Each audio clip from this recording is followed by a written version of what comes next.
Good evening, you're watching To The Point. I'm Preeti Chaudhary. Well, the last we looked at, the India Alliance has overshot its 31st December deadline of seat sharing. They continue to say that they are very much together, but the split is wide open when it comes down to seat sharing.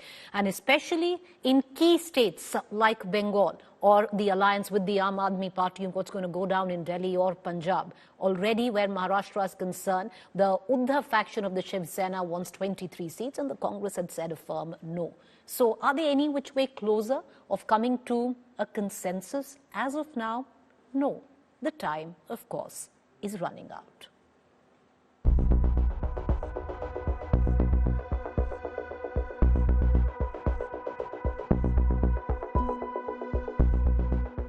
With just months left for the big 2024 poll battle, cracks in the India bloc are widening.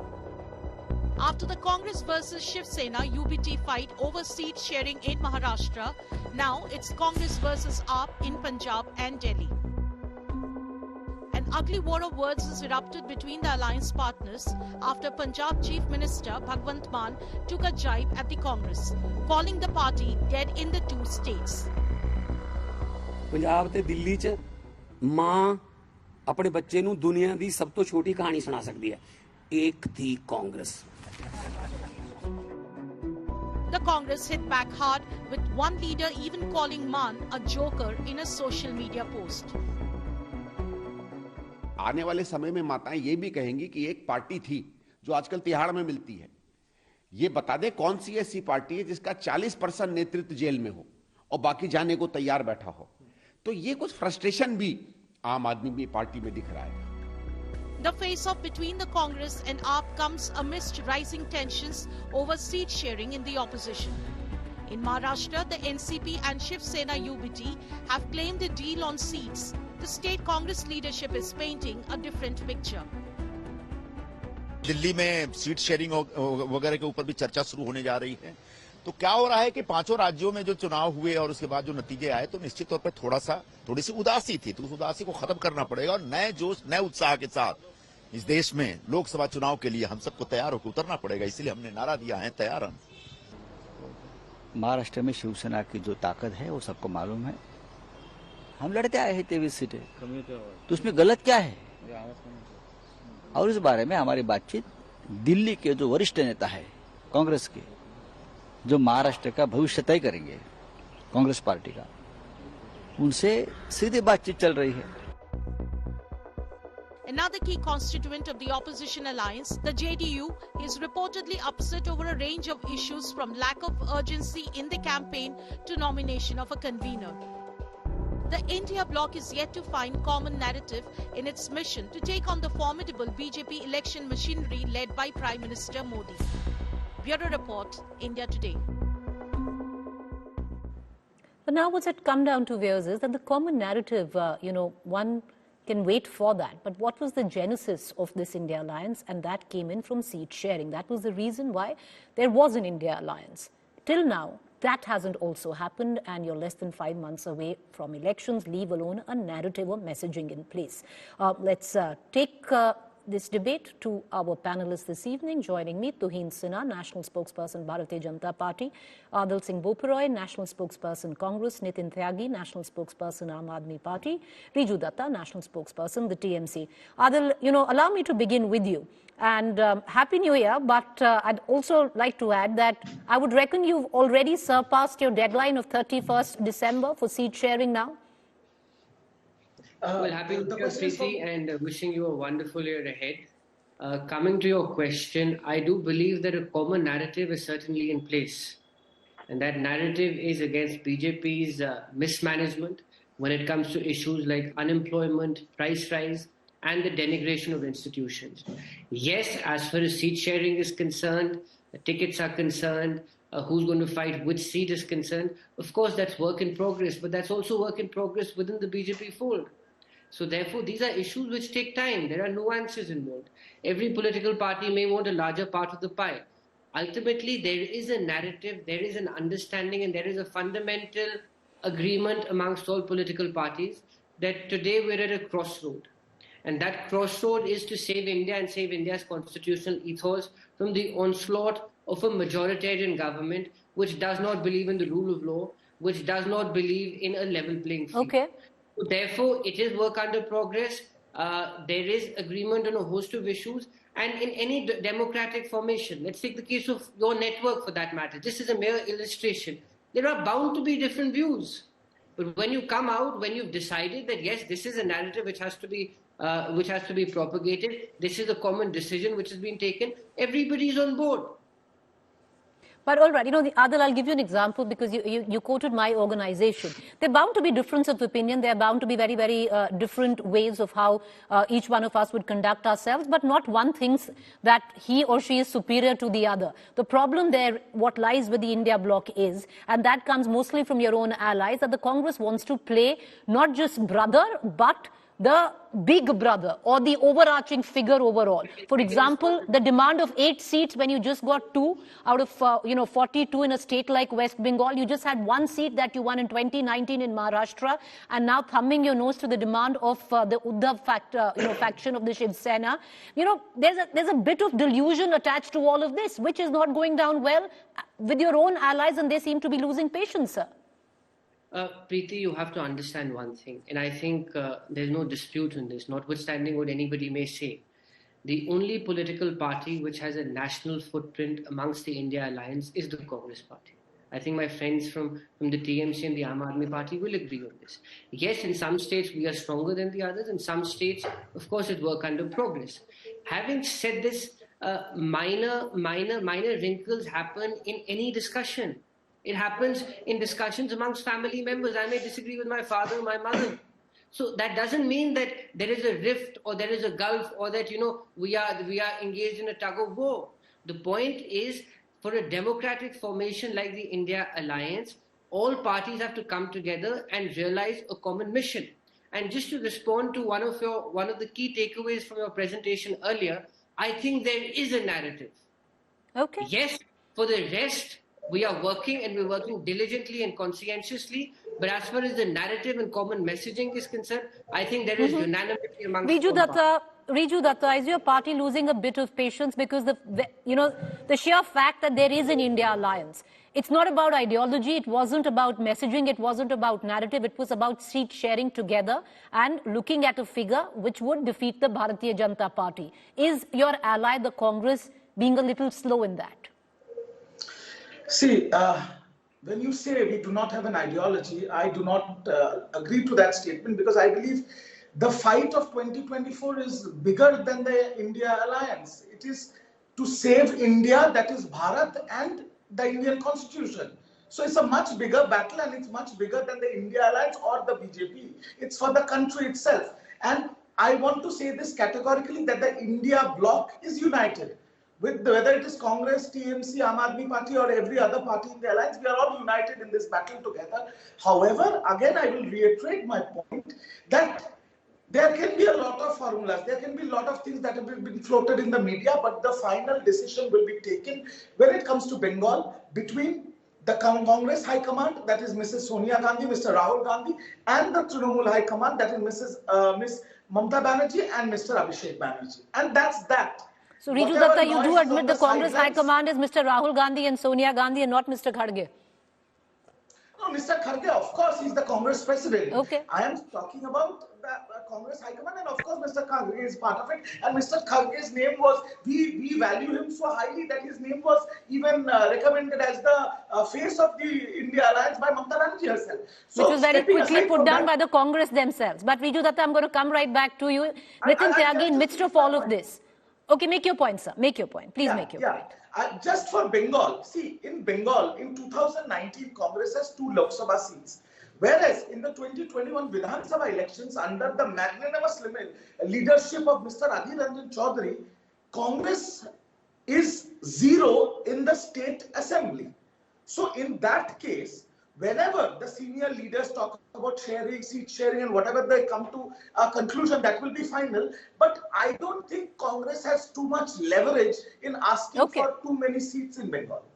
Well, I'm glad, Riju Datta, because you immediately came, I'm glad you explained yourself and you came up with a rider saying that the Congress doesn't, but the Congress thinks it can, and rumor has it they want 8 seats. But having said that, Nitin Tyagi, if you're all one, and there is an understanding, there is a common narrative, then how is it that your top leadership comes on national television and calls the Congress ke ek thi Congress? There used to be a political party at one time called the Congress. See, let me first wish all of you all a very happy New Year. Secondly, it sounds so wonderful when a small misstatement or a very small statement is taken out of context by the media, by the BJP, and they try to show it as a huge rift in the India bloc. So it shows the fear in the BJP it has from the India bloc. And let me tell you something. The state units of every party, be it Congress, be it Aam Aadmi Party, they would obviously go for a bigger share. They want bigger share, every one of them. It is natural. So let me tell you, we are going for a bigger fight than any party, individual party. And we all have to make sacrifices for that. Our country, our constitution is much bigger than our alliance or the individual parties. And I think we all are going to make those sacrifices for a common goal. Today, we see what we see in India is a government running a parallel constitution, a constitution it itself holds. It just tears up every single page of the constitution. This is what we are trying to avoid. We are fighting against this kind of government, and we all are going to come on same page. Okay. These are teething problems. Explain, sir, before I go to the BJP spokesperson, please explain for our viewers, in which way have we quoted the Chief Minister of Punjab, Mr. Bhagwant Singh Mann, out of context, where he says, it was a question, please don't sir. take it personally. Please don't take it personally. No, not at all. Mr. Tyagi, not at all taking it personally. I just want to ask you. I'm talking about a general thing.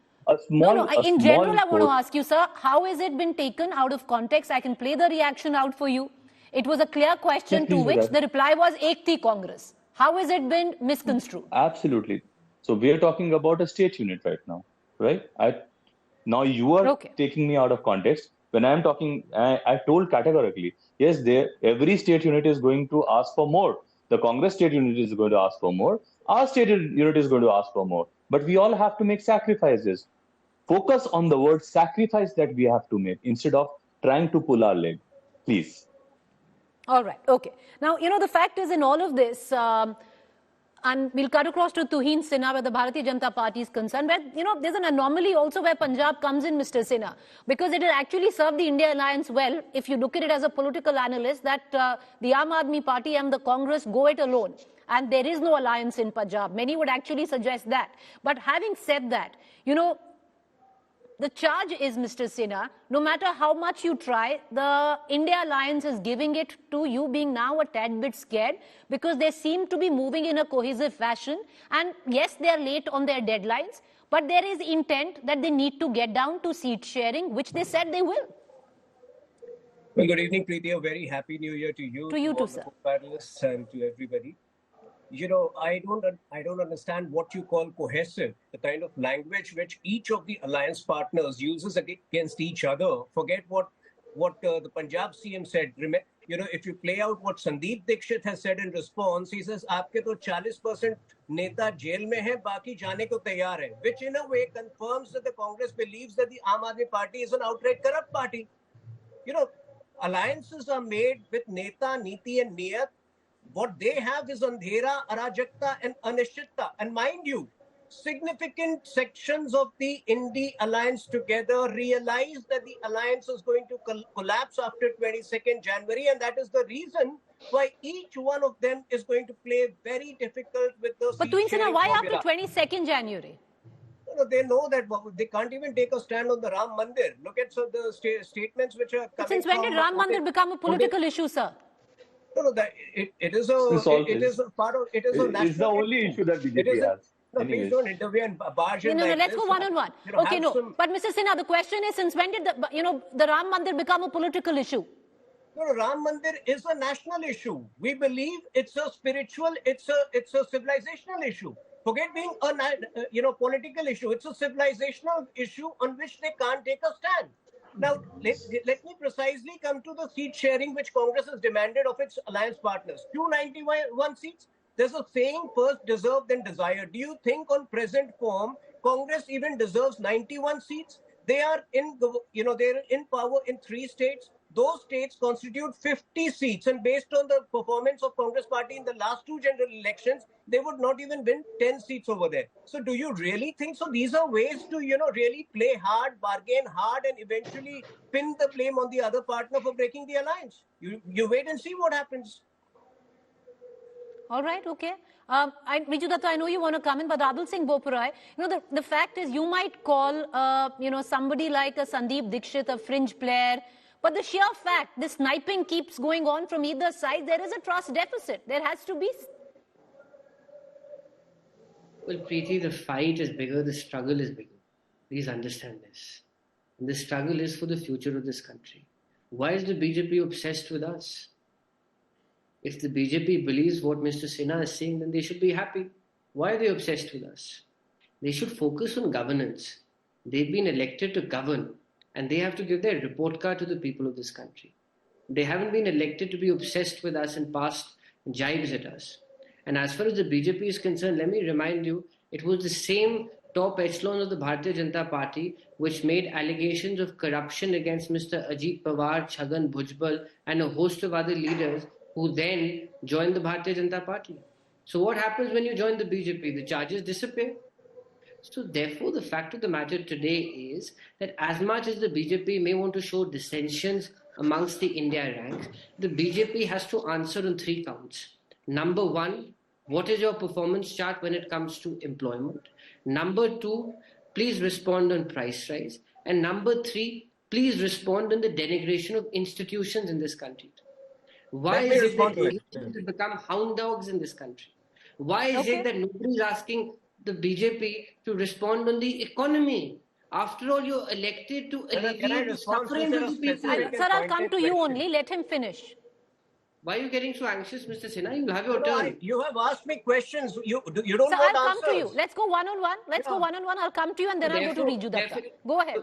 Therefore, today, please see the protest by the truckers in this country today. Please see the long queues at the petrol stations. But Adil Singh Boparai, the fact is you talk about the truckers' protest. Yes, we're all seeing it. But are you actually in a place where you say that the protest is justified? That there shouldn't be stringent laws for hit and run? Are you actually justifying that? The incumbent Bharatiya Janata Party has to find a solution. I'm saying this from the point of view that an ordinary consumer should not suffer waiting in lines at petrol stations. Okay.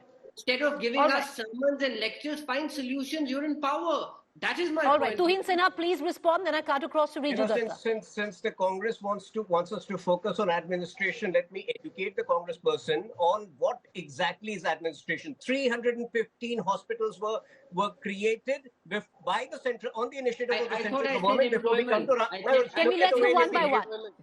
Can I just get Tuhin Sinha? Go ahead. 315 hospitals. 70,000 kilometers of extra national highway in the last 9 years, 500 kilometers of metro rail, 75 new airports, 50 crore Jan Dhan bank accounts, 4 crore houses under Pradhan Mantri Awas Yojana, and they will teach us how to focus on administration. When he talks about unemployment is at a 6-year low. If he reads an SBI report which puts it at 3.2%. They talk about inflation. Inflation is less than, retail inflation is less than 6% during the second part of UPA 2. It was consistently in double digits. So these are the people who give us lectures on administration just because they can't, take a stand on Ram Temple. All right. Okay. No, it's not. Okay. I don't think the Ram Temple is there. But, sir, you're quoting certain studies. Studies can be quoted depending on what side of the divide that you stand on. But having said that, Riju Datta wanted to make a point earlier. Riju Datta, please come in. Yeah, when BJP talks about administration, I hope, touch wood, it does not happen, but I hope whenever next time Tuhin falls sick, he gets admitted to AIMS Darbhanga, which Pradhan Mantri inaugurated, and he mentioned himself. So let's not go into it. When you talk about giving wages to all these, to the underprivileged, in Bengal, Manrega workers, you have not paid wages of 2,700 crores when they have already worked. अगर कोई आदमी घर में किसी को काम करा के पैसा नहीं देता, उसको चोर कहते हैं लोग. So let's not go into all this nitty-gritty, Mr. Sinha. We have a lot to say. And talking about Ram Mandir, I am glad, Preeti, that today on your show, the BJP has given a self-goal value, has categorically said that Ram Mandir is a political issue for them. This is what we have been saying. I think Ram Mandir is not BJP's paternal property. Ayodhya is not the paternal property of Mr. Gautam Adani. It belongs to everybody who follows the Hindu religion. And I am saying it on record on India Today. हम राम मंदिर जाएंगे, पूजा भी देंगे, पर BJP को vote नहीं देंगे. How does religion come into politics? Whether you are Hindu or Muslim, you are buying petrol at 100 rupees per liter. You are buying gas at 1200 rupees per cylinder. The middle class backbone is shattered. There is no jobs in this country. And they are harping about Ram Mandir. अरे भाई, राम तुम्हारा अकेला का नहीं है, राम हम सबका है. But vote हम तुम्हें नहीं देंगे. And the people of this country will not vote for you. All right, because you talk about religion, you do not talk about the Nitin Tyagi, you want to come in very quickly because, you know, the question that is going to be asked of the India Alliance, and it will keep being asked till the time at least there is some conclusive, benchmarks that you reach on seat sharing. Right now, what we can only see is sniping, nothing really conclusive coming on ground. See, sniping, yes, you can call it sniping, definitely. When you see people, you're talking about a lot of people in these, Mr. Dixit you were talking about. I do not want to comment on that. And these are not people who would be actually be the decision makers. But yes, definitely, let's talk about the whole India Alliance right now is focused upon giving one versus one kind of candidate in the upcoming elections. And we are committed to that. We are committed to giving a government to this country which is helpful for the farmers, which is helpful for the students, for the youth. It brings in more jobs. It is helpful towards the women of this country. And more or less, we want a government which honors the constitution that we have and does not. All right, well, many would say the time is running out in terms of providing one seat, one candidate. But to don't you worry about that. No, we are not the ones to worry. We are only here to debate. But Tuhin Sinha, I want to bring you back into this debate. The question is, the sheer fact that the opposition can come together, you might say the chemistry lies with you. But just if you look at arithmetics, it has gotten under your skin. Many would suggest, the last session would not have seen a suspension, which was historic, of 146 parliamentarians if you were not spooked. I'm challenging these opposition MPs. You go and fight the election and try to create sympathy for yourself. You will not get that sympathy, because the fault lines today are very clear. On the one hand is the ruling party, which has a vision for the next 20 years. And on the other hand is an outright corrupt and opportunist alliance. Hemant Soren, one of their core partners, has, evaded going to ED for the 7th time. His arrest is imminent. Ideally, that should have happened 1 year ago. So again, they would blame us and say, talk about the timing, you're doing it just before the Lok Sabha elections. But fact is, these people don't have a vision for the future. And today, mind you, on your show, so far, we have heard, the opposition talking ill about the Prime Minister, but the TMC spokesperson wanted to send me to AIMS Bhagalpur. So look at the kind of, the negativity they bring to the table. Do you think... But so what's wrong with that? He's saying AIMS Darbhanga. You yourself counted it as one of the benchmarks of administration and governance. What's wrong with going to? Why is it negative? No. Why does he wish that I go there? Why does he, he's not happy seeing me on your show, is it? He's not happy seeing me healthy. So this is the kind of mentality. Do you think AIMS Darbhanga? Okay, go ahead. Okay. All right, I have terribly run out of time. So what I'm going to do is I'm going to let this rest. But, one thing that we don't even need to confirm, it's a debate that is going to continue in days to come. With that, a quick wrap.